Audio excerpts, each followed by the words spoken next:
네, 회기식을 이렇게 말씀을 드릴 건데, 왜 회기식을 결정했냐, 그러면 케이스 동아리 사람들이랑 이야기를 할 때, 처음에는 이제 선형 시계열 분석을 하려고 아니, 선형 라인 분석을 이렇게 시계열만 이렇게 하려고 그랬는데, 시계열 데이터를 만들다 보니까 뭐 현재는 완료를 했습니다. 자기 상관이 너무 심하게 발생을 하는 거예요. 제가 만든 데이터가.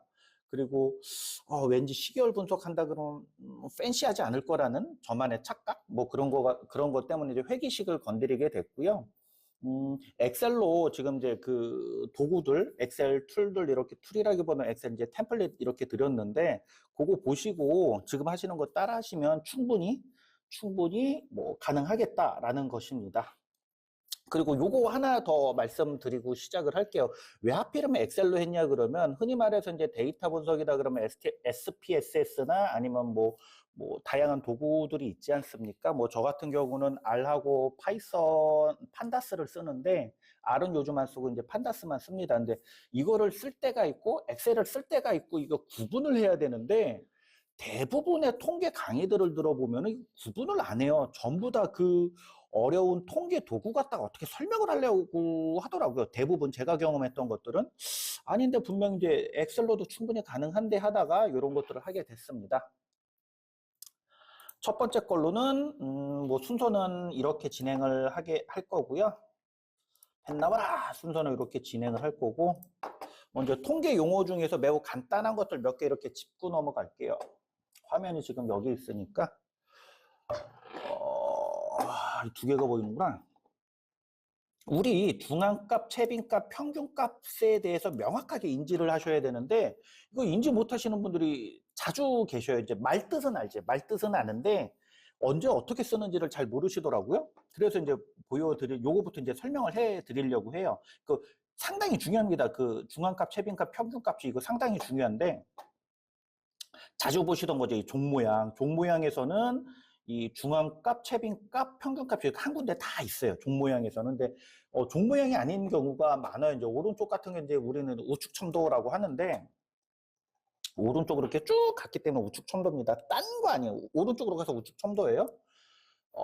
그리고 이제 이 숫자를, 이거 사실 GPT로 그린 건데, 이게 표시가 안 돼서 애매모호하긴 합니다. 하지만 이제 우리는 이제 통밥으로 다 알 수가 있잖아요. 요게 최빈 값일 겁니다. 요게 최빈 값일 거고, 요것이 중앙값, 요것은 평균 값으로 추정이 됩니다. 이걸 왜 말씀드리냐 그러면 다음 시트에서 설명을 드릴 텐데,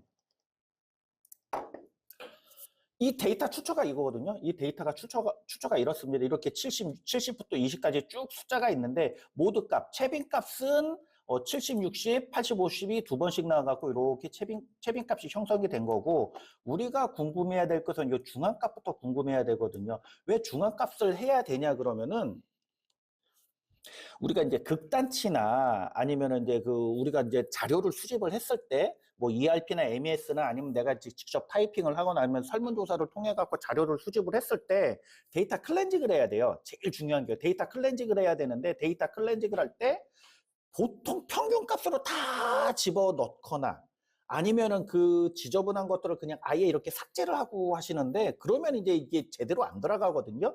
그래서 클렌징을 할 때 최빈 값으로 클렌징을 해야 되는지, 평균 값으로 클렌징을 해야 되는지, 메디안 값, 중앙 값으로 클렌징을 해야 되는지, 그런 것들을 정해야 됩니다. 그래서 이제 상당히 중요한 건데, 그럼 다시 앞으로, 왜냐하면 데이터가 깨끗하지 않으면 아무것도 안 되는 거예요. garbage in, garbage out. 데이터 인, 데이터 아웃이 됩니다. 이거 철칙입니다. 그래서 매우 중요한데, 잘 강조를 안 하는 것 같아요. 잘 강조를 안 하는 것 같아요. 제가 갖고 왔고요. 앞서서 말씀드린 요거에서 이제 다시 한번 설명을 드릴게요. 만약에 내가 클렌징 작업을 하는데 평균 값으로 했다 라고 하면 이거 안 맞는 거예요. 여기서는 뭘로 해야 되냐 그러면 최빈 값이나 중앙 값으로 해야 되는 겁니다. 이런 데이터에서는. 근데 대부분의 데이터가 이렇게 첨도가 적용이 돼요. 대부분이 첨도가 있습니다. 그래서 클렌징을 하기 위해서 이런 것들 최빈값, 평균값, 중앙값 이렇게 해야 되는데, 이걸로 이제 합니다. 그럼 여기서 이제 평균값에 대해서 좀 확인을 해야 돼요. 민값한 그 공대생들은 아마 많이 들어보셨을 건데 에버리지라고 하는 건 이제 민값 하는데 차이가 이제 저도 사실 잘 몰랐거든요. 왜 민이고 왜 에버리지지 이 차이를 몰랐는데 저는 최근에는 에버리지라는 표현을 안 쓰고 민값이라는 표현을 이제 일부러 그렇게 더 자주 씁니다. 저는 잘난 척 하려고. 왜 그러냐 그러면 좀 알아보니까 근거는 없어요. 민값은 약간 이제 그 이과 감성이고 에버리지는 약간 문과 감성 뭐 그런 거 같아요. 그런 거 같아 갖고 저는 그냥 민값 합니다. 그리고 일부러 중앙값이라고도 안 하고 메디안 하거든요. 메디안 이제 그 제 나이 또래 사람들은 이제 치약을 생각을 하는데 그게 아니고 센터, 중앙이다, 중앙값이다라는 거고요. 우리가 평균값, 중앙값, 최빈값을 구하는 것들은 뭐 크게 다루지는 않고 이렇다라는 것이고요. 그 다음에 말씀드리고 싶은 게 차트에서 우리가 박스 플롯을 자주 봐야 돼요. 박스 플롯을 자주 봐야 되는데 요런 것들 하고 요런 것들 도출 그리고 요런 숫자들 도출을 할 때 통계 도구면은 키워드 그 코드 한두 줄 치면 쭉 하고 다 떠요. 쭉 하고 뜨는데 엑셀에서는 이게 안 나와요. 엑셀에서는 그런 그 요약 출력을 통계값 요약 출력하는 게 없거든요. 그렇기 때문에 통계값 요약 출력이 아니고 그 미리 보기처럼 이렇게 이제 출력해 주는 게 엑셀에서는 명령어가 없어요. 그래서 이러한 박스 플러스로 많이 보는데 박스 플러스 보는 것 제가 그 엑셀 열고 야 아니요 엑셀 열고 제가 한번 보여드릴게요. 별거 아닙니다. 열려라 엑셀아 빨리빨리 열려라. 엑셀이 열렸습니다. 여기 저기 뭐냐 그 PPT에 있는 데이터 그대로 갖고 온 거예요. 이렇게 데이터가 있으면 복사부 초음기를 숫자로 저 숫자로 변환 다 했고 금방 숫자로 변환한 겁니다. 딴 거 한 게 아니고 삽입 조금 있다가 잠깐 이 공유가 깨졌나? 공유가 안 깨졌고 됐구나. 추천 차트 누르고 여기 보시면 이제 상자 수렴에 있잖아요. 박스 플롯 누르면 이렇게 뜹니다. 요걸 보고 판단을 하는 거, 요거 보고 하는 건데 아까는 막 숫자가 있었잖아요. 숫자가 뭐냐 그러면 잘 보셔야 돼요. 이거 다른 데서도 지금 하는 거는 앞으로 계속 보여드릴 거예요. 유사하게 여기서 우클릭을 하신 다음에 레이블 추가를 하시는 거예요. 레이블 추가. 그럼 이렇게 레이블이 추가가 됐습니다. 숫자들이 추가가 됐다라는 거예요. 숫자를 키울게요. 키우고 색깔 빨간색으로. 그럼 100하고 20은 극단치입니다. 극단치여갖고 이 데이터의 극단치를 말해주는 거고 아까 했던 거 있었잖아요. 평균값은 61.25입니다. 평균값도 61.25고 62.5는 메디안값이고 요거를 우리 4분위거든요. 4분위. 요것으로 4분이라고 하는데 그럼 박스 플러스를 해서 4분위는 어디다 써먹냐? 주식하는 데 써먹냐? 그럼 주식하는 데 써먹는 게 아니고 일단 공유를 끄면서 왔다 갔다 하겠습니다. 요런 이제 박스 플러스를 가지고 우리가 이제 그 주식할 때 써먹는 게 아니고 마켓 세그멘테이션 할 때도 하고요. 조사를 할 때도 이걸 씁니다. 어떻게 쓰냐 그러면 어디 갔어? 화면 공유. 다시 엑셀을 공유하면서 다시 설명을 드릴게요. 지금 4분이다 그러면은 25% 그리고 50%, 75%, 100% 이렇게 4분이에요. 흔히 이제 100%는 안 보고 25, 50, 75 이렇게 세 개 중심으로 하면 4분이 그렇게 하거든요. 그럼 어떠한 데이터가 있는데 내가 25%에서 50%만 추리고 싶을 수가 있어요. 그렇게 되면 그 경향성을 봐야 되거든요. 그 경향성을 보기 위해서 이러한 박스 플롯을 보더라라는 거 말씀드리고요. 이제 계속해서 넘어가겠습니다. 넘어가서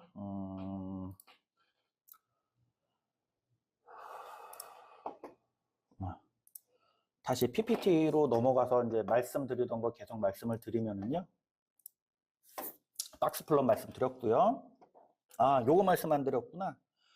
요거 이제 극단치들 아까 이제 클렌징 말씀드렸잖아요. 클렌징을 할 때 요 극단치들 20이라는 숫자, 100이라는 숫자를 클렌징을 할지 말지를 정하셔야 되는데 이거 사실 이거 자체도 클렌징을 어떤 식으로 하는지를 이따가 뒤에는 보여드릴 거예요.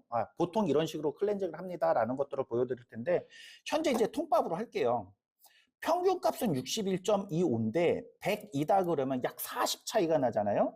그리고 민값은 20이에요. 20이다 그러면은 60에서 20 빼면은 얘도 역시 한 40 정도가 차이가 납니다. 위아래로 40이라는 그 스케일이 다른 거예요. 크기가. 그럼 이제 판단을 해야죠. 이 100이란 40이라는 거를 지울 것이냐, 말 것이냐. 지운다 그러면은 변경한다 그러면 뭘로 할 것이냐. 저 같은 경우는 이번 케이스에서는 62.5로 해서 중간값으로 이렇게 바꾸려고 할 겁니다. 저는.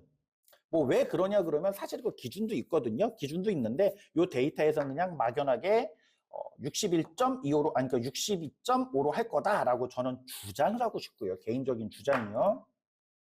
이따가 어떤 식으로 하는지 다 보여드리고 말씀드릴 겁니다. 그리고 두 번, 그 이제 간단하지만 이제 그 통계용어를 또 한 번 말씀드릴 건데, 가설 검정, 가설 검정. 이거 헷갈려 하는 사람들 엄청 많더라고요. 그래서 그냥 갖고 온 게 이제 그 우리는 가설 검정을 하는 거다. 그래서 검증은 할 필요가 없어요. 가설 검증을 하려면 그 통계학과 애들이 하는 거예요. 수학과 애들이 하는 거고, 어려운 거니까 하지 마세요. 대부분, 가설 검증은 우리가 하지가 않습니다. 가설 검증 되게 어려워요. 과정도 복잡하고. 그래서 그렇다라는 거고 가설을 이야기할 때 우리가 흔히 야 그 가설이 뭔데 가설은 어떻게 되는데 사회적으로 이런 용어들 많이 쓰잖아요. 근데 센스 있게 하게 이제는 뭐냐 그러면 귀무가설 대립가설이라는 걸로 할 텐데 귀무가설은 연가설이라고도 하고요. 대립가설은 연구가설이라고도 합니다. 왜 연가설이냐 그러면 그냥 여기 그 영이어서 그래요. 연구가설이 그거. 근데 우리가 하고 싶은 거는 뭐다? 이 대립가설을 찾고 싶은 거예요. 이 귀무가설, 대립가설 설정을 되게 못해요. 왜 이렇게 못하는지는 모르겠는데,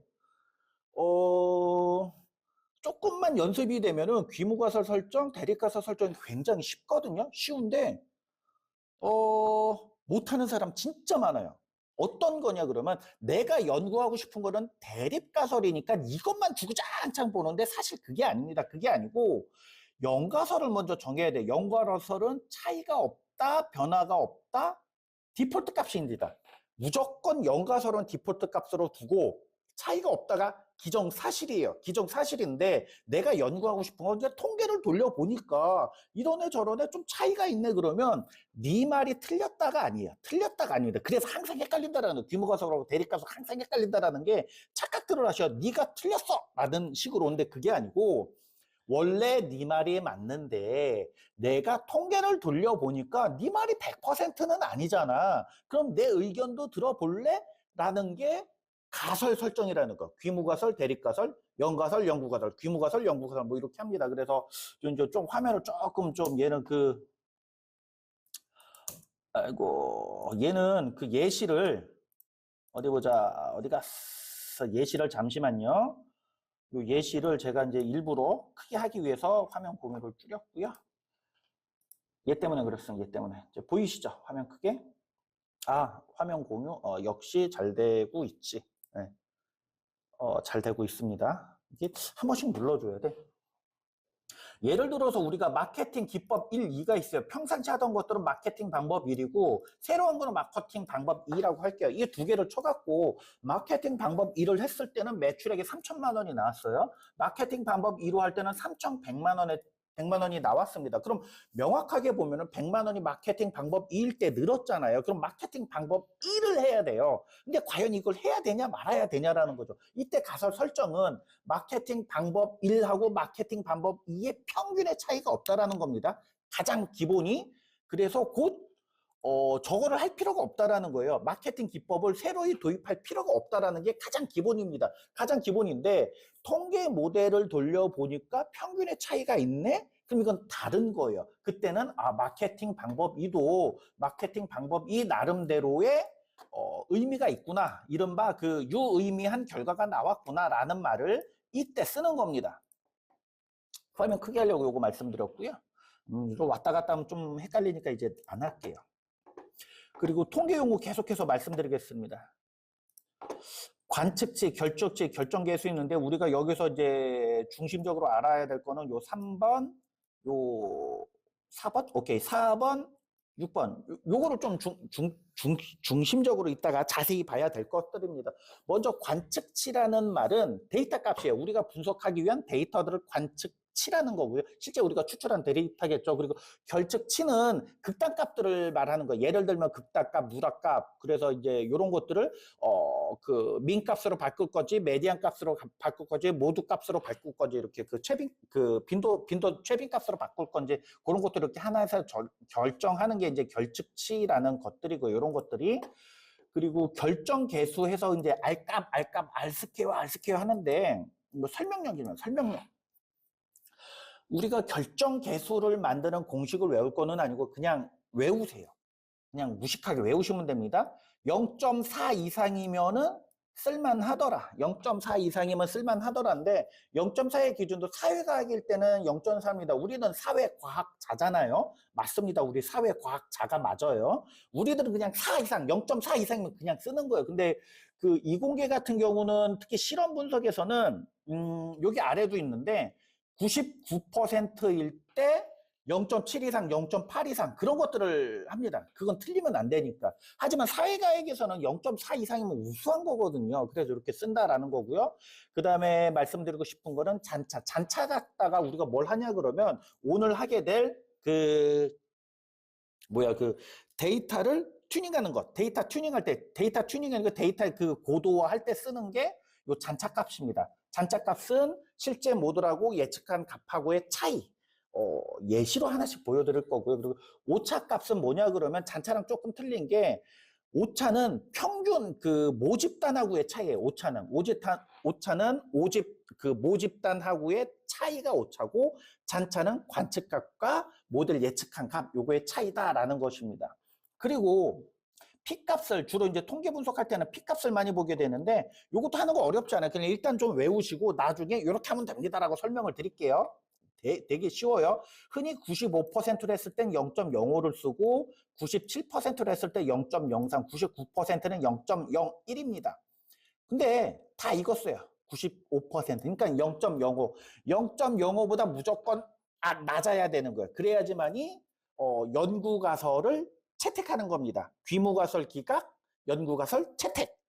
대립가설이죠. 연구가설이 귀무가설 기각, 대립가설 채택. 그거 하려면 P값이 0.05 이상이어야 돼. 항상 이런 것들만 우리는 요런 것들만 우리는 항상 봐야 되는 거예요. 그 다음에 이제 정규화라는 말씀을 드리고 싶은데 정규가 뭐냐 그러면 단어에도 있듯이 그냥 노멀리제이션을 정규화라고 합니다. 이게 이어폰 끼니까 잘 안 들리네. 귀가 멍멍해갖고 이렇게 자꾸 해야지. 노멀리제이션을 우리가 이제 정규화라는 단어는 조금 이제 그 사용을 하시기 때문에 이게 이제 고급 용어인데 뭐냐 그러면 딴 건 아니고 사사오비야 사사오비. 왜 우리가 이제 뭐 숫자 계산을 할 때 4 미만은 버리고 뭐 그 4 이상이 그러니까 5 이상이다 그러면 올려서 이렇게 반올림해서 하잖아요. 이런 것들에 반올림하는 게 정규화 과정의 일환이에요. 그래서 데이터를 분석하기가 모호할 때 데이터 분석을 잘 하기 위해서 하는 방법이 바로 이 정규화입니다. 그래서 그냥 뭐 이때 써먹으면 돼요. 아니 그거 반올림 해 이런 식으로 표현하는 게 아니고 정규화 과정을 통해서 데이터를 조정하세요라는 게 좀 더 있어 보여요. 좀 더 있어 보여서 그렇게 하자라는 말씀이고 그 다음에 이제 그 차트를 제가 이제 왜 갑자기 차트가 나왔냐 그러면 설명을 하다 보니까 차트를 빼고 설명할 수가 없는데 차트가 아예 빠진 거예요. 그래서 제가 잽싸게 넣었습니다. 먼저 우리가 흔하게 보는 시계열 데이터입니다. 굉장히 흔하게 보는 이런 시계열 데이터인데 이 정규성이라는 거를 말씀드리고 싶어요. 앞에서는 정규하고 여기서 정규성이라는 건 뭐냐 그러면 이 데이터들의 특징이 뭐냐 그러면 이게 말하는 습관이네. 뭐냐 그러면 이게 습관 좀 안 좋은데 이 데이터들의 특징은 30개가 넘어가면은 무조건 중앙으로 모이려고 하는 특성이 있어요. 항상 이 데이터라는 게 그렇거든요. 그래서 이쁘게 이렇게 한 줄에 싹 모인 것들을 우리는 정규성을 띄었다라는 표현을 씁니다. 굉장히 이쁘죠. 굉장히 이뻐서 예측하기가 쉬운데 반대로 이런 식의 지금 보여드리는 이런 식의 데이터는 사실 문제가 있어요. 왜 문제가 있냐 그러면 딱 봐도 얘는 다중 곤성성 그리고 자기 상관이 심한 데이터입니다. 얘는 못 써먹는 거예요. 얘는 못 써먹기보다는 이제 튜닝을 하면 써먹을 수 있습니다. 그 다음에 이제 등분산이라는 말씀을 드릴 텐데, 등분산이 뭐냐면 이게 이제 같은 등이에요. 분산은 뭐냐 그러면 데이터의 퍼짐 정도를 분산이라 그래요. 이렇게 데이터들이 막 퍼져 있잖아요. 이런 것들을 분산이라고 합니다. 그래서 등분산은 분산이 같네라는 말을 하는 거예요. 분산이 같네. 이게 상식적으로 조금 알아두셔야 돼요. 그래서 요 센터를 기준으로 요 좌표들을 보니까 비슷하게 찍혔기 때문에 얘가 화면에 이게 잘 안 나오는구나. 오케이. 수시로 바꿔가면서 해야 되는데 이렇게 요 센터를 기준으로 이게 이제 점들이 이렇게 모여 있잖아요. 얘의 형태랑 비슷하다라는 거야. 분산들이. 그래서 등분산이라는 거고, 얘 같은 경우는 등분산이 아닌 거예요. 얘 같은 경우. 왜냐면 쭉 가운데만 모여 있잖아요. 이렇게 못생겼잖아요. 이거 못생겼으면 그래서 분산이 아니어갖고 이분산이라는 표현을 쓰는 겁니다. 그리고 요거는 자주 보게 될 건데, 그냥 얘 선형 그래프, 비선형 그래프, 이건 제 형태인데, 이따가 엑셀 자료 보고 매우 디테일하고 자세하게 제가 말씀을 드릴게요. 그냥 이렇다더라 하고 넘어가시면 될 것 같고요. 그러면 이제 우리가 다중회계가 뭔가라는 거를 알아봐야 될 시점이 됐어요. 이제 다중회계를 하기 전에 뭐 어렵지 않죠. 여기까지 용어 몇 개, 그리고 P값은 무조건 그 0.05 미만, 그리고 R스퀘어는 무조건 0.4 이상. 요것만 외우시면 돼요. 그 다음에 귀무가설, 대립가설 요 정도만 아시면 되고, 어렵지 않습니다. 전혀 어렵지 않아요. 다중회계라는 것들을 우리가 알아봐야 되는데, 이제 제가 어렵지 않게 쓰려고 이런 표현을 썼어요. 다중회계는 그냥 회계가 여러 개여서 다중회계예요. 회계가 하나면 단순 회계입니다.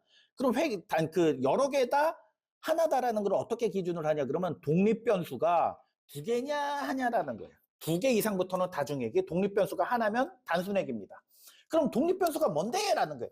독립변수는 종속변수에 영향을 주는 변수를 독립변수라고 그래요. 독립변수, 종속변수 좀 말이 어려운데 뭐냐 그러면 종속변수 그냥 내가 알고자 하는 거예요. 어떠한 회계식의 결론은 방정식으로 나요. 이 방정식을 통해서 내가 예측하고 싶은 것들, 마케팅 예측, 매출 예측, 채널 분석 이런 것들을 하고 싶은 것은 종속변수, 우리가 찾고자 하는 값. 그럼 이 종속변수에 영향을 주는 함수들 이런 것들은 독립변수, 관측값, 그러니까 데이터값, 우리가 하기 위해서 데이터를 만져 이게 이제 독립변수가 되는 거예요. 왜 회귀 분석 하냐 그러면 이런 것들을 통해서 우리가 회귀 분석을 하는데, 회귀가 영어로는 regression이에요. 그래서 퇴행태보라는 뜻이거든요. 이제 회귀 말 그대로 regression 자체가 회귀입니다. 근데 다른 뜻으로는 퇴행태보라는 거예요. 즉 과거의 데이터를 가지고 미래의 무언가를 예측할 때 쓰는 게 이 회귀 분석이다라는 겁니다. 그리고 요 빅데이터 분석 대부분이 회귀 분석이에요. 빅데이터 분석은 물론 더 어렵고 데이터들도 많지만 사실 회계식에서 그렇게 벗어나지를 않습니다. 그럼 이제 다중회계를 알기 위해서 단순 회계부터 할게요. 여기 뭐 들어올까요? 딱 봐도 알죠? 이거 160입니다. 160. 딱 봐도 160이에요. 근데 160을 우리가 방정식으로 하는 거예요. 방정식으로. y는 10t, t가 아닙니다. 10t, 6 곱하기 10이죠. 그러니까 60에다가 플러스 100이래. 그래서 160이라는 결과가 나왔어요. 1차 방정식. 회계식의 결과는 이런 게 나옵니다. 그러면 제가 1차 방정식이라고 말씀을 드렸잖아요. 이게 단순 회계. 이거 왜 말씀드리냐 그러면 다중회계에서는 이러한 방정식이 여러 개 있는 거예요. 즉 독립변수가 2개면은 2차 방정식, 독립변수가 3개면 3차 방정식, 4개면 4차 방정식인데, 이 다중회계를 언제 주로 쓰냐 그럼 말 그대로 독립변수들이 많을 때, 또는 내가 일부러 독립변수를 튜닝해 주는 경우가 있어요. 늘려줘야 되는 경우가 있습니다. 언제 늘려주느냐 조금 들어가 볼게요.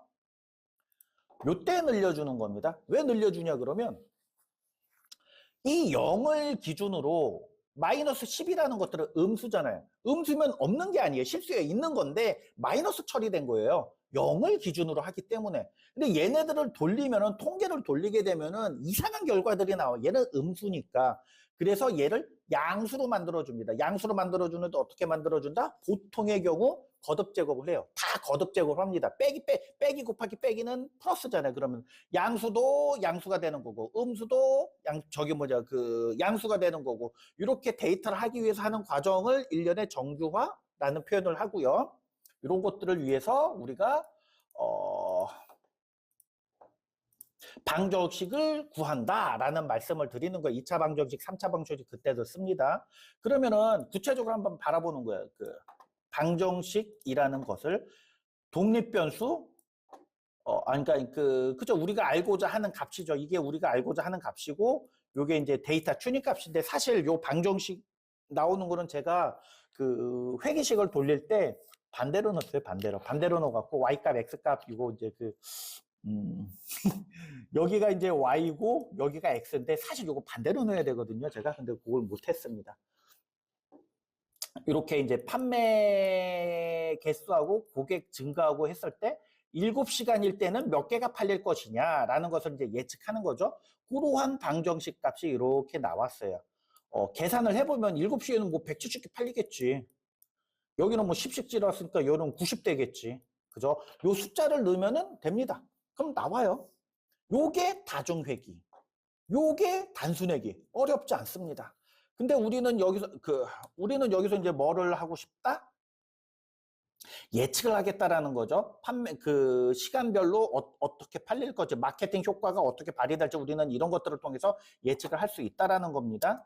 그래서 단순 회기식을 이제 조금 있다가 한 5분, 한 2, 3분 내로 엑셀 열어갖고 이제 그때부터 계속 이렇게 할 건데, 단순 회기식을 연습을 할 거예요. 단순 회기식. 단순 회기식은 이렇게 아까 이제 선형이죠. 요겁니다. 1 집어넣었을 때 110, 2 집어넣었을 때 120. 이렇게 해서 요때는 뭐가 나오는데, 매출액은 160이 되는 거야. 우리가 원하는 것은 마케팅 예산을 투입했을 때 예상되는 매출. 요게 이제 궁금한 겁니다. 이런 것들을 이제 바로 알아갈 거예요. 단순 회기식을 통해서. 요 데이터를 엑셀에서 볼 건데, 이 데이터를 엑셀에서 볼 건데, 그냥 짧게 이것만 알고 넘어갈게요. 넘어가서 다시 앞으로 오겠습니다. 뭐냐 그러면 이제 종단 분석, 횡단 분석 이런 것들을 알아야 돼요. 종단 분석은 뭐냐 그러면 세로종, 컬럼.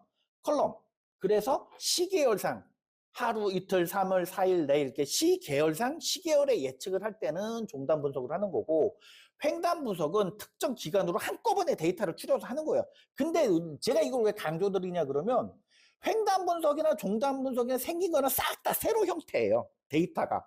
그러니까 헷갈리는 거야. 이게 종단 분석이다라고 싹 다 종단 분석이라고 이제 착각들을 하시는데, 횡단 분석과 종단 분석 큰 차이가 있으면 이걸 왜 알아야 되냐 그러면 데이터, 그러니까 분석 종류에 의해서 사용하는 회계 모델이 달라요. 통계 모델이 달라지고 빅데이터 모델이 달라지는, 그래서 얘가 종단인지 횡단인지는 알아야 됩니다.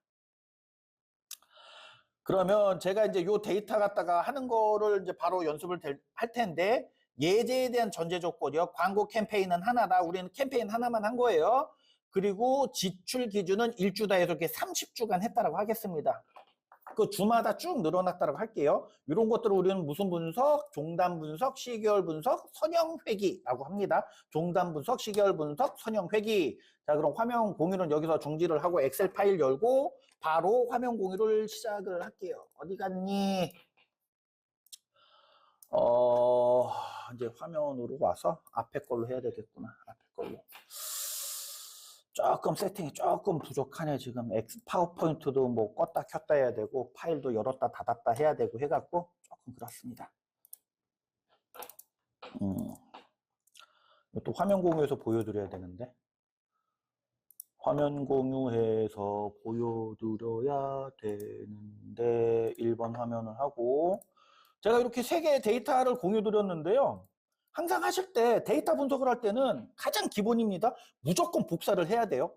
무조건 복사를 해야 돼. 그리고 얘네들은 건드리는 게 아니에요. 오리지널들은 원래 건드리는 게 아니에요. 이거 복사본 갖다 할 거예요.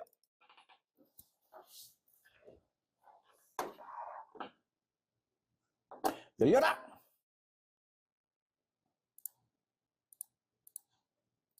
이렇게 데이터들이 있잖아요. 데이터들이 있는데,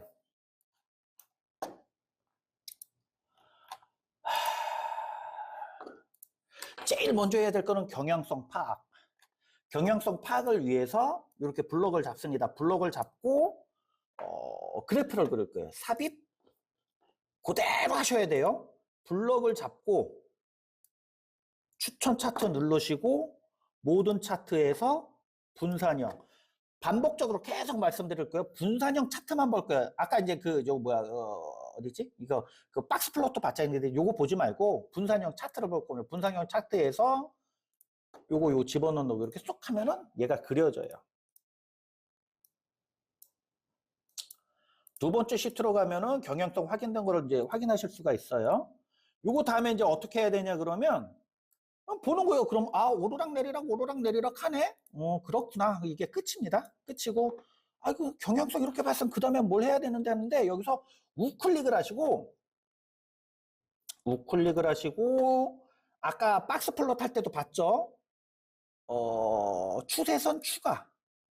그럼 추세선 쭉 추가가 됐어요. 이거 보이시죠 여기? 아까 제가 PPT에서 앞부분에 얘는 J커브야, 얘는 선형이에요, 얘는 비선형이잖아요. 얘는 비선형이야. 비선형인데 저는 선형으로 할 거예요. 제 맘대로. 진짜 제 맘대로요. 원래 얘는 비선형입니다. 왜 비선형이 이때는 어떻게 적용해야 되는 조금 이따 말씀드릴게요. 선형을 클릭을 하고 저는 선형을 클릭을 했어요. 그 다음에 수식을 차트에 표시, R제곱을 차트에 표시. 끝. 나왔습니다. 글씨 안 보이죠? 글씨를 키우겠습니다. 글씨야 커져라. 끝났습니다. 회기식. 단순하게 끝났어요. 이게 끝. 던.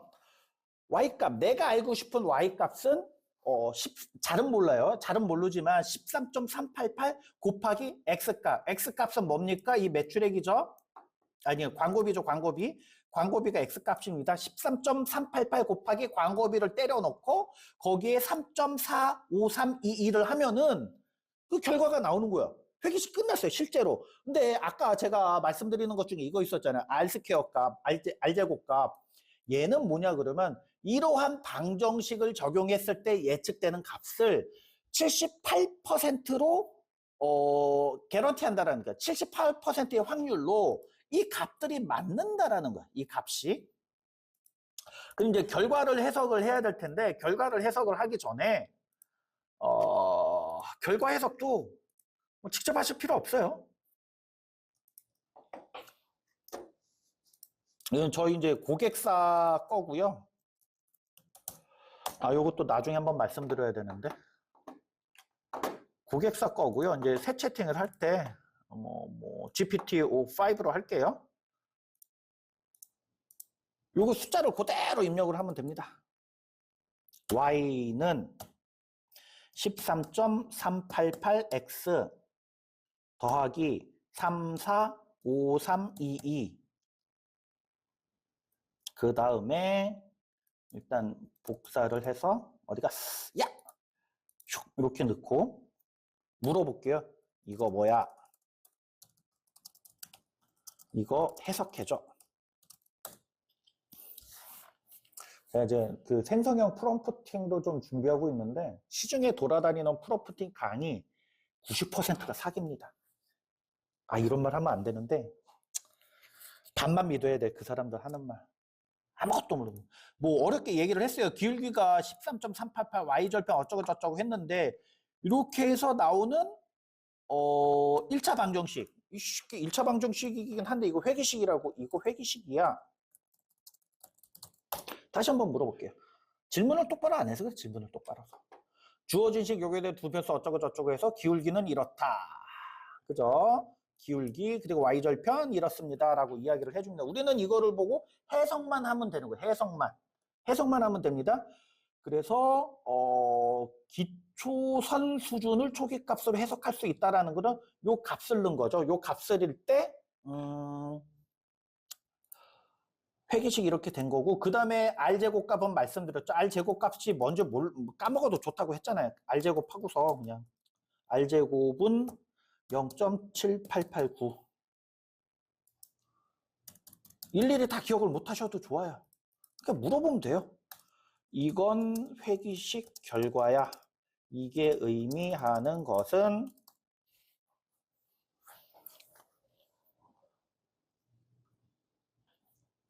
잘 만드느라 회귀무설 분석입니다. 그럼 두 개 같이 이렇게 물어봐도 됩니다. 이렇게 올라가서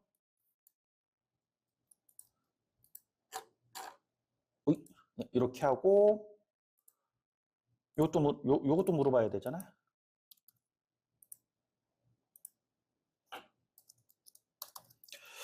회귀식 결과야 해석해줘. 쭉 해석을 해줍니다. 이제 결과는 이제 생성형을 돌려보시면 아실 거고, 다시 이제 엑셀로 넘어와서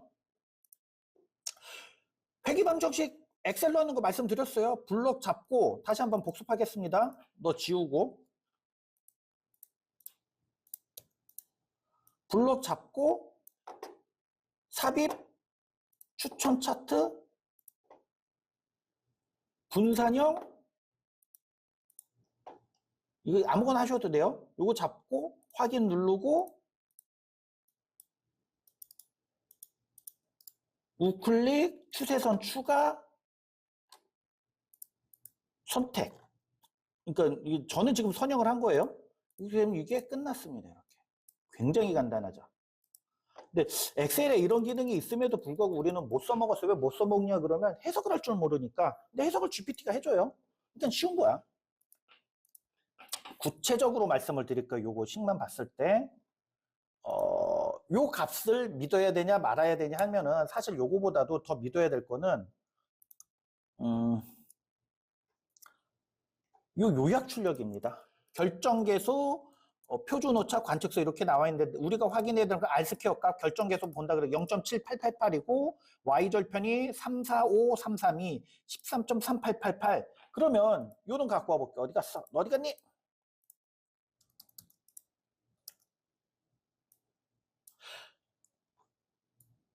아유. 자, 파이팅 하자. 달라요, 숫자가. 얘 왜 13.388이, 야, 너 왜 13.388이 나와서 똑같아야 돼? 사람 민망하게. 사실 조금 다른데. 조금 민망하네요. 되게 민망하네. 이거 달라야 되는데. 그래, 이게 부끄러워라. 이거 달라야 되는데 왜 안 다르지?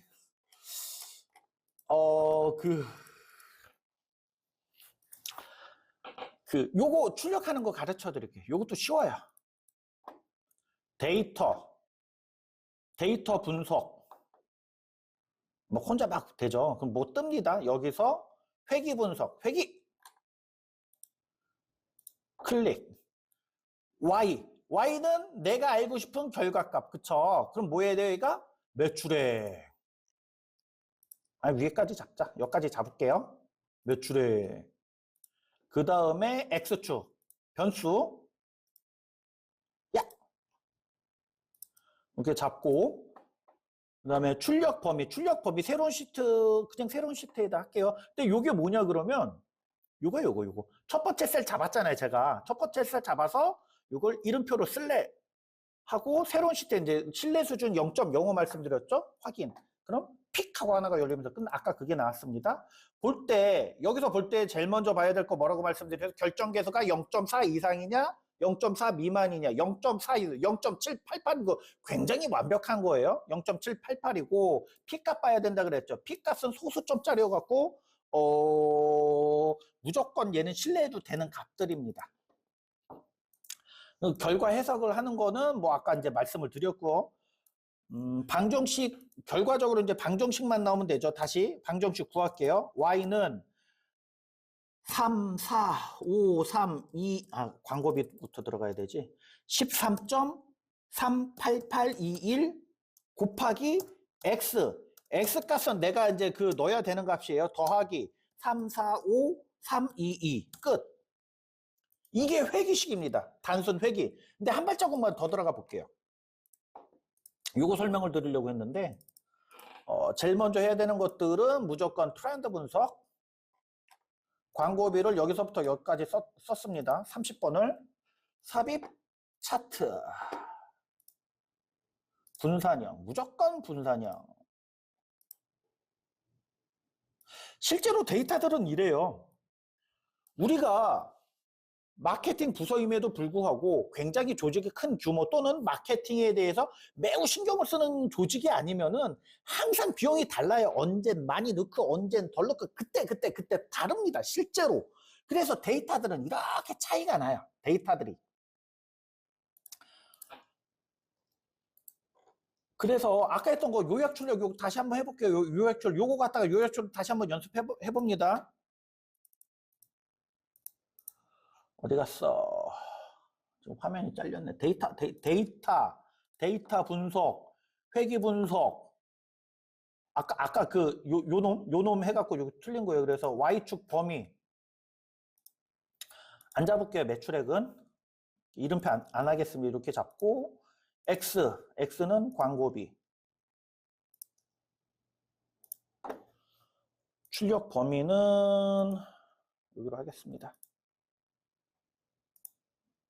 확인 끝. 결정계수가 나왔죠? 결정계수부터 봐야 된다고 해서 0.4029, 0.4029면 신뢰해도 됩니다. 얘는 40%의 확률로 안다라는 거예요. 그 다음에 이제 계수 집어넣어 갖고 방정식을 만들면 되는데, 그럼 KPI 지표를 설정을 그건 좀 이따가 말씀드려야겠다. 이게 단순 회계입니다. 단순 회계. 단순 회계 끝났어요. 너무 쉽죠?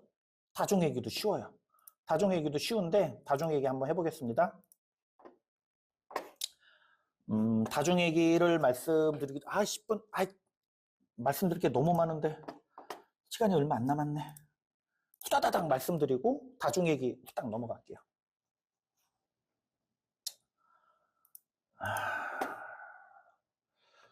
넘어가고 이거 이제 디지털 개념을 잡아 드리려고 해요.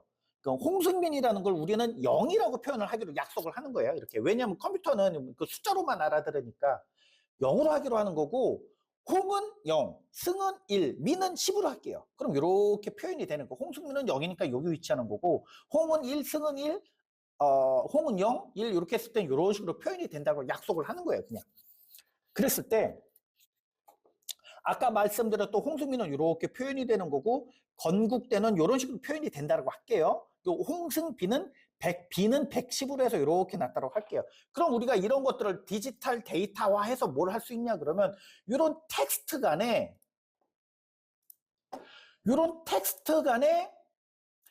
유사도를 볼 수가 있는 거예요. 홍승민하고 홍승비는 홍승은 여기, 미는 여기, 비는 여기. 하지만 건국대는 다 여기 있잖아요. 그럼 이렇게 데이터 분석을 우리가 이제 이른바 이제 디지털을 도입을 하면서 디지털이 도입되기 전에는 분석하기가 어려웠던 이러한 정형 데이터에 가까운 것을 분석하게 돼. 그러니까 이것도 왜 이거 말씀드리면 생성형의 멀티 트랜스포머 모델의 가장 기본 형태가 이거기 때문에 그래. 가장 기본 형태가 이겁니다. 생성형 떠드는데 그게 이거예요. 딴 거 아니고 인베딩 했을 때 벡터 공간에서의 거리 차이를 보는 거거든요. 이거 잠깐 말씀드렸고요. 그 다음 이제 다중회계를 말씀드리려고 하는데 다중회계 후딱 갈게요. 다중회계는 전제를 갈게. 30개월간 우리가 홍보를 진행을 했고, 카카오톡 광고하고, 네이버도 광고하고, 인스타도 광고했다.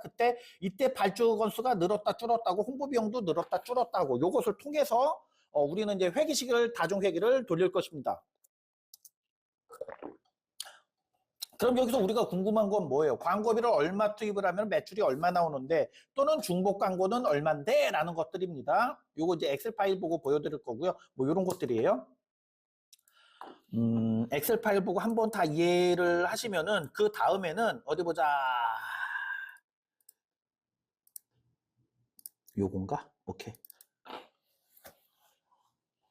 조금만요.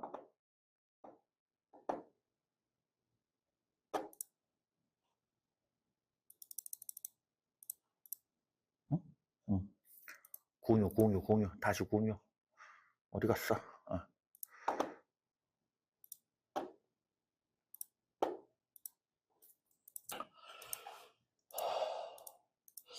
요 값은 이 데이터를 더한 거예요. 그래서 카카오톡도 우리가 광고를 하고 카카오톡에 발주 건수를 정리를 했습니다. 네이버 광고, 네이버 발주권, 인스타 광고, 인스타 발주권 해서 우리가 데이터를 쭉 이렇게 정리를 했다라고 할게요.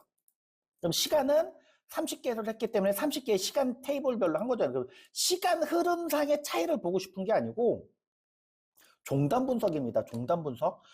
전체 데이터에 대해서 누가 의미가 있고 누가 의미가 없는지, 그리고 우리는 광고를 통해서 카카오톡에 얼마를 투입을 하면은 발주가 몇 건 되고, 네이버에 그러니까 네이버에 광고를 몇 개를 하면 발주가 얼마가 몇 건이 되고, 인스타에 광고를 얼마를 하면은 발주가 몇 개를 되고 해서, 그래서 전체 발주가 몇 개인데 오다가 몇 개가 들어오는데, 그런 것들을 우리는 이제 분석을 하려고 하는 거예요. 제일 먼저 원본의 경향성 봐야 된다라고 했죠. 그 일일이 말씀 안 드릴게요. 이제 차트, 분산형 차트 한 거에도 홍보비하고 발주를 봤더니 뭐 이렇게 됐네. 그리고 광고비를 봤더니 선형은 아닙니다. 그 발주도 봤더니 선형은 아니에요. 비선형이에요. 그래서 제가 데이터를 먼저 전 처리를 한번 하려고 합니다. 전 처리를 한 거는 뭐냐 그러면, 요거 이제 차이가 뭐냐 그러면, 사실은 여기에서 이렇게 전 처리를 한 거예요. 발주의 합을 그냥 추가를 한 거예요. 보시면 이렇게 우리가 데이터를 추려서 했잖아요. 이거를 전 처리라 그러는 거예요. 데이터를 이렇게 전 처리를 했고, 그 다음에 두 번째로 또 전 처리를 했어요. 왜냐면 내가 이제 광고별로 어떤 차이가 있는지를 알고 싶은 거거든요. 광고별로 어떤 차이인지를 알고 싶어 갖고 요 데이터에서 요것만 꺼내온 거예요. 그 전 처리를 요약을 한 겁니다. 지금 쭉 보시면 0.13뭐 이렇게 있어요. 예, 지우고 다시 한번 보여드릴게요. 얘는 몇 번 안 했으니까. 시간 1시간 안에 끝내기로 했는데 10분밖에 안 남았네. 말이 많아서 그래, 말이 많아서. 데이터 분석, 회기식, 회기 분석, 확인. 다중회기입니다. 얘 다중회기. Y쪽 우리가 알고 싶은 거 뭐야? 발주 합을 알고 싶은 거죠. 근데 X축은 어떻게 돼? 요 광고 건수, 이제 광고 비용이죠. 광고를 얼마 했을 때 뭐가 됐다 하고서 지금 이제 잔차까지 클릭을 해줄 거예요. 잔차까지. 그리고 잔차 하지 말까? 일단 클릭하고 잔차를 적용하는지 안 하는지를 보겠습니다. 결과가 나왔죠? 결정계수 봐야 된다 그래서 결정계수는 0.47입니다. 0.47이어서 0.4 이상이니까 쓸만해요. 그 다음에 봐야 되는 것도 이제 P값이라고 했어요. P값들 딱 보니까 못생긴 애가 있어요. P값은 뭐라고 말씀드렸어요? 0.05 미만일 때 인정이라고 했잖아요. 그럼 0.05 미만이고 요거 하나밖에 없네. 0.01, 0.08도 사실 써야 될지 말아야 될지 고민할 필요가 있어요. 왜냐면 0.08하고 0.05는 0.3밖에 차이가 안 나니까, 이런 것들은 연구 논문 쓸 때는 이렇게 하면 안 돼요. 연구 논문 쓸 때는 무조건 0.05 미만으로 해야 되는데, 우리는 이제 사회과학이다 보니까 실제 마케팅을 적용해야 되니까 0.08 정도는 쓸지 말지를 스스로 판단하는 거예요. 우리 이제 그 마케팅 분석을 하시는 분들이. 그래서 잔차 분석까지도 이렇게 했는데, 잔차 분석하는 것은 제가 다른 데에서 보여드릴게요. 다른 데이터에서 잔차 분석 어떻게 하는지 딱 보여드릴 거고요. 요 못생긴 놈들을 해석을 해야 되는 거예요. 잘은 몰라도 얘는 0.4면은 이거 못 써먹는 거거든요. 이거 아예 못 써먹는 거예요. 그래서 뭐를 했냐 그러면 상관 분석을 돌리는 거예요. 설마 얘네들 자기들끼리 상관이 있는 거 아니야? 상관 분석을 싹 돌렸어요. 상관 분석을 돌렸더니 컬럼 1하고 1하고는 당연히 100%겠죠. 컬럼 이거 당연히 100%예요. 근데 컬럼 1하고 컬럼 2하고 컬럼 1은 0.18이라는 상관이 있는 거고, 컬럼 3하고 컬럼 1은 0.25라는 것하고 상관이 있는 거예요. 컬럼 뭐냐? 컬럼 1, 컬럼 2, 컬럼 3입니다. 컬럼. 그죠? 컬럼 1, 컬럼 2, 컬럼 3. 컬럼 3하고 컬럼 1은 0.25인데 요놈 컬럼 3하고 컬럼 2 0.86. 똑같은 놈이야, 이놈. 왜냐면 1이 100%잖아. 얘는 86%로 똑같은 놈이라는 거지.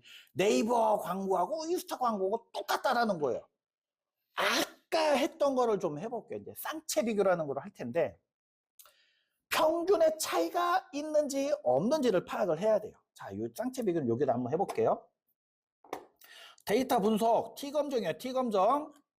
T검정, 쌍체 비교. 확인. 변수 1. 요거야, 변수 1은. 변수 2. 변수는 얘야. 싹.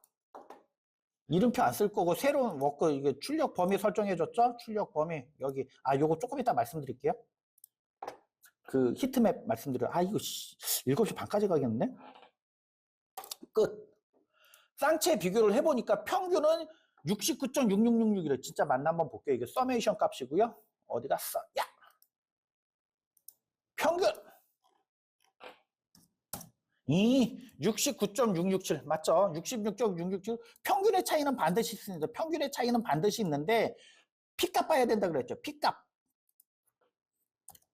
0.05가 넘어가네. 0.05가 넘어가. 이게 양측 검적, 단측 검적 이렇게 이야기하는데 지금 이제 양측 검적, 단측 검적을 따질 거는 아니고 뭐 여튼 싹 다 0.05가 넘어가요. 0.05가 넘어가면은 귀무가설, 그러니까 연구가설 채택입니까? 기각입니까? 넘어가면 기각이야. 얘는 못 쓰는 거야. 기각이에요. 기각. 연구가설 못 쓰는 거야. 원래는 뭔데? 네이버 광고와 인스타의 광고는 평균의 차이가 없는 거예요. 연가설은. 근데 내가 통계를 돌려봤더니 그 평균의 차이가 있대. 그러면은 마케팅 2, 인스타 광고는 해야 되는 거예요. 왜냐면 평균의 차이가 다르니까. 근데 돌렸더니 평균의 차이가 있다라고 인정할 수가 없는 거예요. 즉 얘랑 얘는 같은 놈이라는 거지. 아, 또 흥분했네. 같은 놈이야. 같은 놈. 굳이 두 개 다 할 필요가 없습니다. 또는 인스타 광고를 싹 다 빼버리고 네이버에 해도 돼요. 왜냐면 관리 포인트가 줄어들잖아요. 근데 딴 것도 본 거예요. 이제 딴 것도 진짜 그래? 그래갖고 발주 건수별로는 어떻게 차이가 있는데 라고 해서 후다다닥 요거를 돌렸어요. 이거 쉬워요. 이것도. 자, 어디 갔니? 데이터 분석. 이게 무슨 분석? 상관 분석 클릭. 입력 범위 잡고. 궁금한 건 요거잖아요. 얘네들이 상관이 있는지 없는지가 궁금한 거잖아요. 보고, 자, 새로운 그 출력 범위 설정. 여기 어디 갔어? 여기 잡았어, 여기. 확인. 근데 데이터 있다, 어쩌고저쩌고 해요. 아이, 눌러. 슉 해서 이거 나온 겁니다. 와, 그랬더니, 얘랑 볼 때는 0.2밖에 차이가 안 나요. 얘랑 할 때는 0.15밖에 차이가 안 나고, 얘랑 할 때는 0.18로 차이가 있어요. 그렇다면은, 발주 건수별로는 이거 일치하지 않네? 라는 것들을 우리가 상관이 별로 없네? 라는 걸 알았습니다. 그 다음에 또 바로 뭐 해야 돼요? 쌍체 분석 돌려야 된다고 하죠. 다시 한번 보여드릴게요. 쌍체 분석 어디 갔어? 야, T 그렇지, T.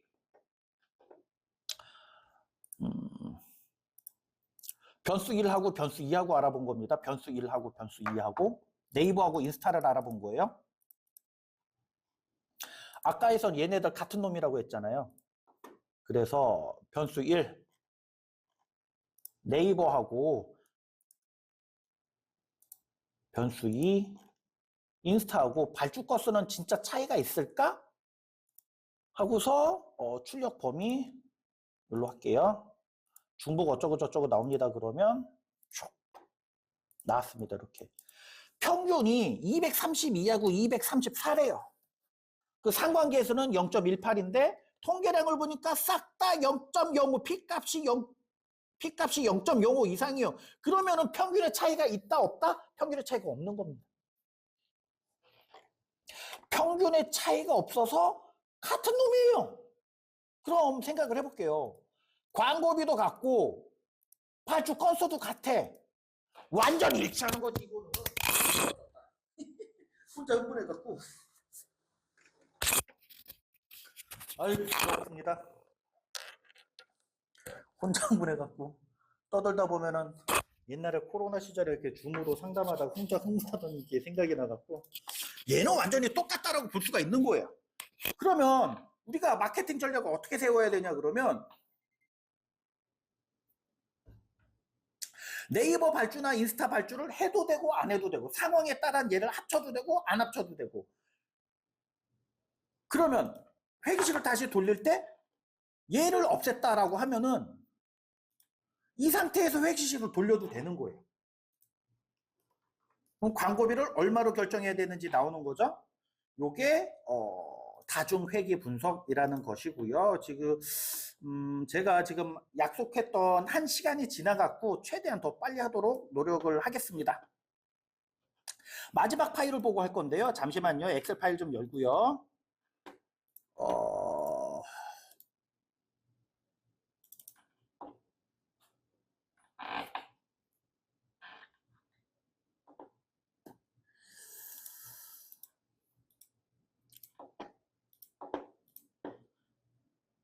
화면 공유. 아까 말씀드렸던 거 그대로 흐름 타고 올 거니까 한번 보셔야 됩니다. 먼저 데이터가 있어요.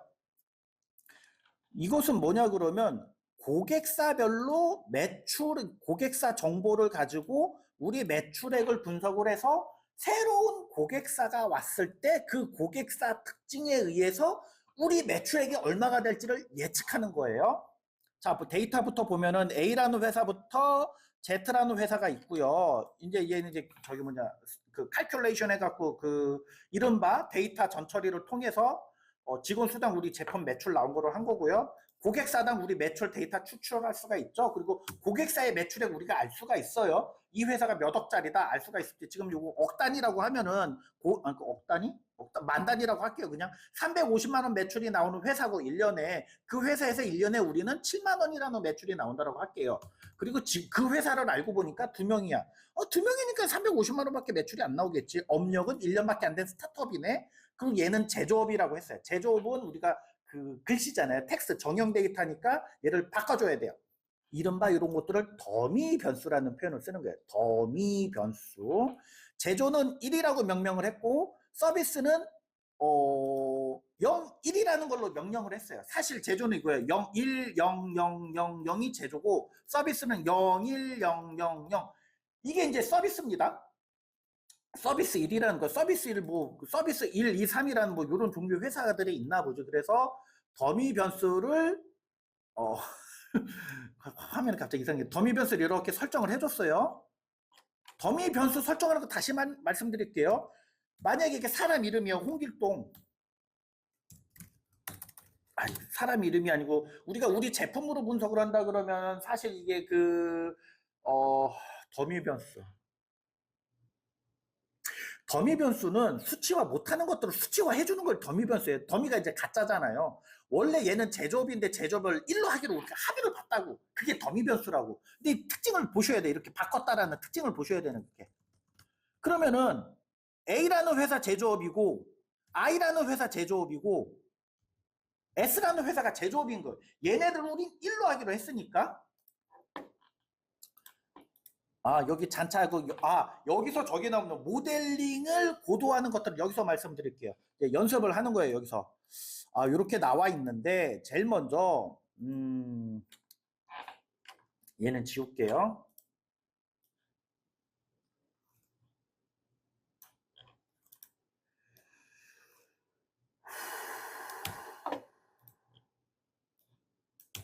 헷갈리니까 일부러 지웠습니다. 아니야, 옆에다 하는 게 낫겠다. 그냥 옆에다 하는 게 낫겠네. 오케이. 옆에다 해야지, 그냥. 상관분석은 그 회기식을 돌릴 거예요, 회기식을. 히트맵 작성법 따로 한다면 영상으로 정말 간단한 건데, 히트맵 작성하는 거 상관분석 돌리는 게 히트맵 작성이거든요. 나중에 다른 걸로 이렇게 말씀을 드릴게요. 어디 갔어? 데이터 누르고, 데이터 분석. 이게 회기식입니다, 회기식. 회기 분석 누르고 확인. Y축, 우리가 알고 싶은 거는 뭐예요? 매출액을 알고 싶은 거죠? 이렇게 잡았으니까 그냥 이렇게 잡게 그냥. 이렇게 잡고 누르고 X 범위. 이게 싹 다 이게 저거예요. 이렇게. 어따 다중회계. 근데 여기까지 잡을 게 아니고 이렇게 해야 돼. 이렇게 해야 됩니다. 왜 이렇게 해야 되냐 그러면 서비스 4는 안 잡았어요. 왜 이렇게 해야 되냐 그러면 더미 변수는 기준이 필요해요. 기준. 무조건 기준 하나가 있어야 돼요. 기준이 되는 거는 회계식에 넣지를 않는 거예요. 원래. 그렇기 때문에 잡은 게 K33, K까지만 잡은 거예요. K까지만. 그리고 여기에서는 이제 이름표 안 잡았죠. 이름표 안 잡았고 출력 범위는 옆으로 할게요. 옆으로. 여기로 잡고 어디 갔어? 여기 있다. 누르고 그 다음에 잔차 모델링 고도하는 거 말씀드린다고 했어요. 여기까지는 할게요. 잔차 누르고 확인을 뿅 누르니까 슉 나왔네. 자, 숫자 똑같죠? 당연히 똑같겠죠. 제일 먼저 봐야 될 거 결정계에서 0.97. 와, 97%로 높대요. 맞출 수가 있대요. 그리고 쭉 봤는데 요 놈들, 아니 되게 못생긴 놈들이 있어요. 요 놈들 표현을 한 겁니다. 요 놈들. 어떻게 했냐 그러면 P값을 싹 드래그 잡고 삽입이야. 홈이야. 홈 여기 있다. 조건부 서식이 조건부 서식 누르고 셀 강조 규칙 보다 큼 0.05 0.05보다 높으면 뭐다? 하자다. 못생긴 놈이다. 버려야 된다. 0.05 놓고 때려 말이 막 왜 이렇게 못된 말 나오냐 이렇게 하니까 X 4 5 6 7 8 못 써먹는데 이게 뭐야? 업력 제조 서비스 1 2 3 이거 싹 다 못 써먹는 데이터예요. 즉 이 데이터로는 우리 고객사 매출을 예측할 수가 없다라는 겁니다. 그리고 잔차라는 것을 봤어요. 잔차는 뭐냐 그러면 아까 말씀드렸죠. 잔차는 예측값하고 이 회기식을 통해서 이게 이제 방정식이 나올 거죠. 어디 갔어? 야야야. 요 개수를 활용해서 방정식이 나오잖아요. y는 아래부터 가야죠. 마이너스 0.3767 곱하기 x 서비스 3 이런 식으로 나오죠. 그런 식으로 나온 방정식을 했을 때 나온 예측값이 1일 때는 2.84가 나온 거예요. 그럼 로데이터 먼저 볼게요. 로데이터로는 이게 나와야 되는 거야. 4가 나와야 되는데 예측치는 2.843이 나온 거예요. 그래서 잔차값은 0.56이 된 거고요. 0.56. 명확하지가 않은 거죠. 그래서 처음에 봤던 극단치를 우리가 튜닝을 해줘야 되는 거예요. 극단치 튜닝은 어떻게 하느냐 그러면 바로 지금 이제 더블 클릭 해볼게요. 요 놈보고는 표준 오차. 표준 오차를 기준으로 보통의 경우 극단치 처리를 1.5배 이상이면은 극단치라고 보는 거예요. 통계적으로 의미가 없다라는 걔네들은 싹 다 제거를 해야 되는 거예요. 이 1.5로 할지 2로 할지 3으로 할지 1로 할지 1.1로 할지는 연구자의 마음입니다. 연구자의 마음이에요. 근데 저는 그냥 1.5로 하는 거예요. 왜? 남들도 다 1.5 하니까 저도 그냥 1.5 하는 거예요. 딴 거 없이. 그래서 1.5로 놓고 때렸더니 0.53이라는 값이 나온 거예요. 그래서 싹 이렇게 잡고 또 여기서 잡을게요. 딱 이렇게 잡고 조건부 서식 요번엔 뭐보다 커야 돼. 0.5343606 빨간색으로 싹 넣어 그랬더니 요놈하고 요놈이 못생긴 놈들이야. 그럼 얘네들은 빼줘야 되는 거예요. 그래야지만이 모델링이 고도화가 됩니다. 어떻게 빼준다? 25번 1번이잖아요. 하기가 어려우니까 25번은 아래서 두 번째 1번은 위에서 첫 번째. 그러면은 A값 두 번째 Y값 얘네들은 빼줘야 되는 거예요. 아예 빼줘야 되는 거예요. 데이터에서. 그리고 관측치 제거한 게 이겁니다. Y 안 보이죠? A 안 보이죠? 요거 갖다가 회기식을 다시 돌렸어요. 회기식을 돌렸더니 에라 웬걸? 요거 잡는 거 다시 한번 보여드릴게요. 별거 아닌데 잘 어려워하시더라고 요거. 이렇게 잡고 목소리 너무 크다. 아이씨. 또 흥분해갖고 조건부 서식 누르고 셀 강조 보다 큰 몇 P값은 무조건 몇 0.05 P값은 뭐라고요? 0.05 0.05 빡! 아 얘네 못 써먹는 애요 얘네들. 아까랑 살짝 바뀌었죠. 그 다음에 잔차 잔차 계속 1.5로 한다 그랬죠. 뭐 보고 한다? 표준 오차 보고 한다. 표준 오차하고 이렇게 갖고 그 다음에 이만 숫자들을 또 잡고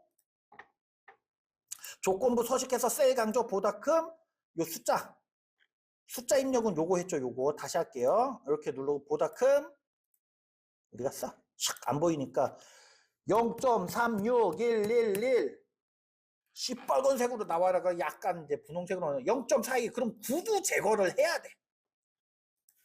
제거를 했나? 제거를 한 것 같네요. 그리고 얘도 제거를 하고 여기서 요 놈들을 제거를 한 거예요. 최종 회시기를 돌릴 때 어디 갔어? 다시요. 업력, 제조, 서비스 1 이거는 못 써먹는다고요. 업력, 제조, 서비스 1 얘네들은 못 써먹는다고요. 이렇게 잔차를 제거했음에도 불구하고 또 이렇게 생겼다 그러면 얘네는 못 써먹는 거예요. 얘네들. 그리고 최종 회기식을 얘는 저기 저 뭐냐 최종 회기식일 때는 우리 매출, 고객사 매출, 직원 수만 썼네요.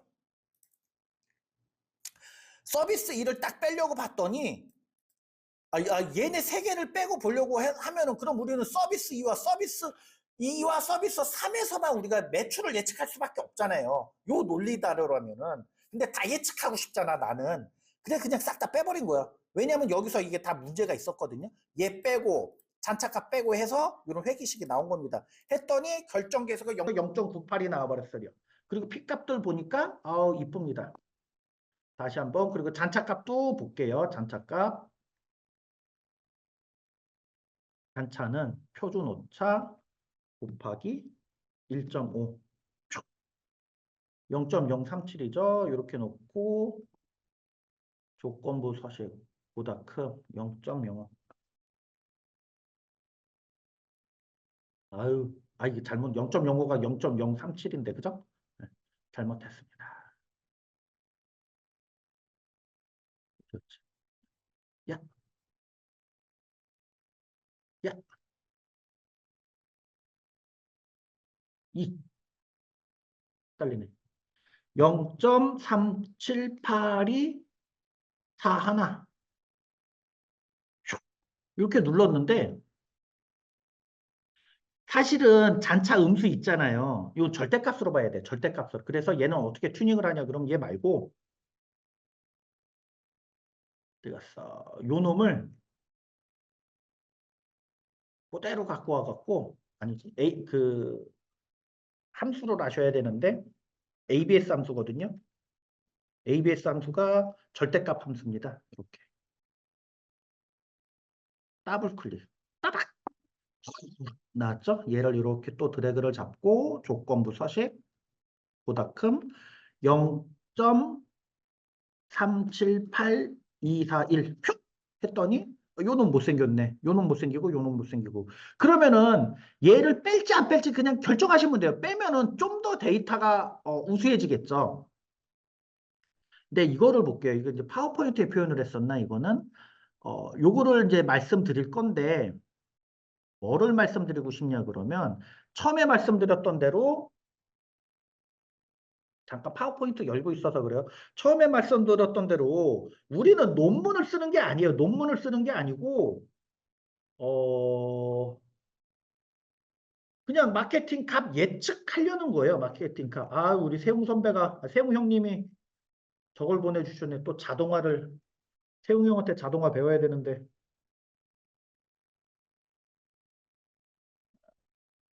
오케이. 지금 제가 파워포인트에서 값들 찾고 있습니다. 오케이. 34번을 봐야 되니까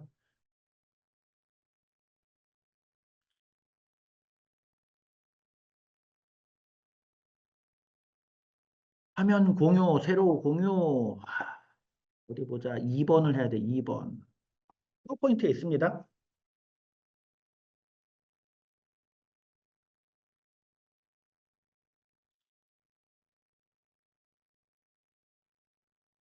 연습할 때 나왔던 회기식이 0.97이 나왔어요. 잔차 제거했을 때 회기식이 0.98이 나왔어요. 여기서 뺄 거 다 빼고 한 게 최종 회기식이 0.98이 나왔습니다. 뭐를 의미하냐 그러면 0.97이나 0.97444나 0.98963이나 0.984중이나 그럼 좋아져갖고 뭔 의미가 있냐고. 그 의미 없어요. 0. 몇 좋아진다고 뭐 매출액이 100만 원 벌게 101만 원 벌었어. 이걸 좀 더 명확하게 맞춰야 되나? 우리가 매출액이 1억이 나오는데 뭐 1억 2천 나올 수도 있지 1억 천 나올 수도 있고 하지만 내 기분에서는 톨러런스 아니잖아요. 내 감정상은 1.5배 극단치라고 했으니까 예를 들어서 내가 예측을 한 게 1억인데 매출액이 5천이 나왔어. 이건 문제 있는 거지. 이런 것들은 이렇게 데이터 튜닝을 통해서 데이터 클렌징을 계속 해주고 모델식을 정교화해야 되는 거야. 근데 1억을 예상을 했는데 9,950만 원이 나왔어. 1억 20만 원이 나왔어. 통계적으로 차이가 있냐라는 거죠. 이거 의미가 없어요. 이런 것들은 실제로 우리가 마케팅 분석을 할 때 전혀 의미가 없는 것들입니다. 그래서 이러한 과정들 계속 말씀드렸던 거예요. 뭐 이런 것들을 했는데 더미 변수를 어떻게 잡았고 뭐 이런 것들을 막 말씀드리면 이런 것들을 막 제거하고 회귀 분석 실행하고 뭐 했어요. 잔차는 이렇고 저렇고 이렇고 저렇고 잔차 구하는 것도 쭉 말씀드렸고 이런 과정을 통해서 모델링을 정교화하면 뭐 하냐고. 얼마 차이가 안 나는 게. 다시 말씀드리면 엑셀, 다시 엑셀.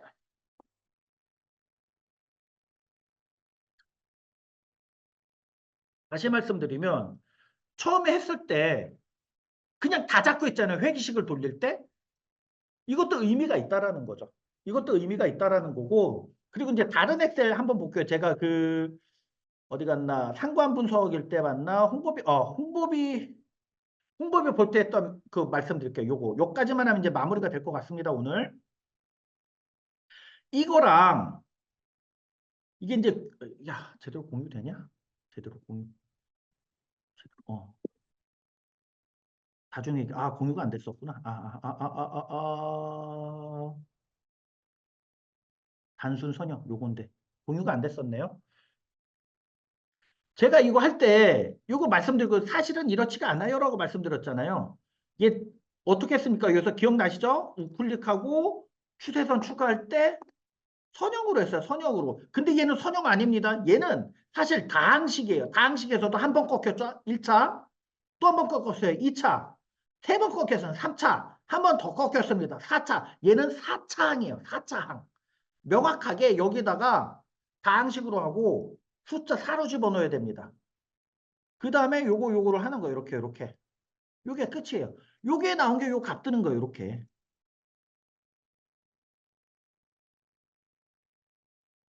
그러면서 예측력이 0.85로 올라갔네. 아까 때는 예측력이 몇이었어요? 0.76이랑 0.85나 한 10% 정도 차이가 나네? 10% 차이 나다고 뭐 그게 뭔 대수인데 어렵게 하지 말고 쉽게 하시라고요. 써먹으실 수 있게 엑셀로. 뭐 그런 것들 말씀드렸습니다. 그, 아이고 계속 사람이 늘었네. 약속을 했던 게 공유를 해지를 하겠습니다. 이제 공유를 안 하고 난 내 얼굴만 나와야 되는데 내 얼굴만 안 나오니까 내 얼굴 나오는 게 좋은데 그 오늘 이제 말씀드린 게 뭐냐 그러면 엑셀 갖다가 실무적으로 진짜 써먹을 수 있는 그런 방법들을 가르쳐 드리려고 이런 것들을 도입을 한 겁니다. 실제로 적용을 하시면 뭐 매우 정확하게 되죠. 만약에 내가 KPI 지표로 활용을 한다 그러면 다음 달 매출을 내가 얼마로 잡았을 때 그냥 대략적으로 감으로 겐또 쳐서 대충 이렇게 했더니 이렇게 하면 이렇게 나와 해서 하는 것하고 이런 모델링 돌려서 나오는 것하고 천지 차이입니다. 진짜 천지 차이예요. 우리 MBA잖아요. 아는 척 해야지. 잘난 척 해야지. 이런 것들로 하시면 되는 겁니다. 이상으로 오늘 강의는 마칠 거고요. 혹시 궁금하신 거 있으신가요? 궁금하신 거? 이제는 그 채팅 아무도 안 올리는 궁금하신 거 있으시면은 한두 가지 그 정도 이렇게 그 말씀해 주시면 거기에 대해서 좀 말씀드려 보겠습니다. 아니시면 그 공개적으로 말씀하실 때 궁금한 게 공개적으로 말하는 게 부럽다라고 하시면은 개인톡으로 주셔도 뭐 천천히 이렇게 이야기를 하면 되는 거고요. 그리고 공유 드렸던 이 파일들 사용법에 대해서 영상을 보시고 나중에 영상을 보고 하셔도 되는데 영상을 못 보실 수도 있잖아요. 그때는 제가 이제 편집한 걸로 드릴 거예요. 편집한 거를 이제 다시 따로 드릴 텐데 그 편집 영상 보고 하셔도 되고요. 그렇습니다. 궁금하신 거 있으신가요? 궁금하신 거 없으시죠? 없으시면은 이상으로 맞추겠습니다. 그리고 1시간 넘게 들어주셔서 감사하고요. 요거 빼먹었다. 마지막으로 저희 동아리 자랑 해야 되는데, 동아리 자랑 뭐 후딱하고 할게요. 동아리 자랑. 미안합니다. 끝내야 되는데 계속 끝내지는 않고, 제가 그 사실 떡관종이어갖고, 떡관종이어서 그래요. 떡관종이어서.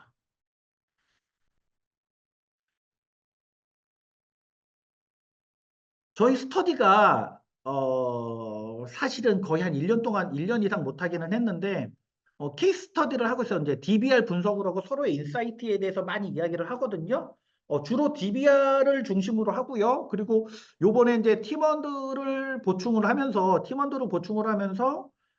다른 잡지도 이렇게 하려고 해요. 그리고 종국에는 이러한 스터디를 통해 갖고 논문 하나 정도는 나와야 되지 않나라는 것도 생각을 하고요. 매우 다양하게 인사이트를 정하고 우리끼리 이제 많이 연구를 합니다. 그래서 제가 동아리 2기 모집합니다라고 하면은 혹시 관심 있으시면 이렇게 들어오셔서 하시면 될 것 같아요.